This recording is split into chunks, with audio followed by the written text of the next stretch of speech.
gusto na ko i-announce po na kaya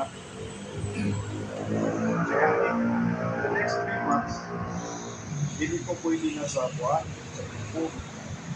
So, akong sundian si Perito, si Lalay, kaya akong project dito sa Cebu, huwag madayon kasi hindi ko ng kapitay.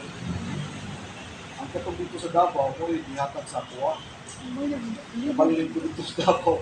So, ako ginaskilit ko. Na-decide lang siya, tapos sa pato kasi. Okay.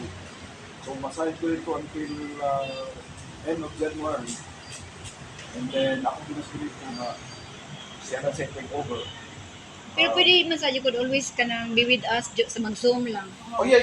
Anak rata para Don't na worry, agad I'll be with you sa phone. Whatever. Kung na ako din I'll join the meeting. na makabasa biya sa ka. Yes, so I'll be reading all the communication. Pero physically, wako din nila. Isip ko na hindi ko din physically. Ako yung mag-read.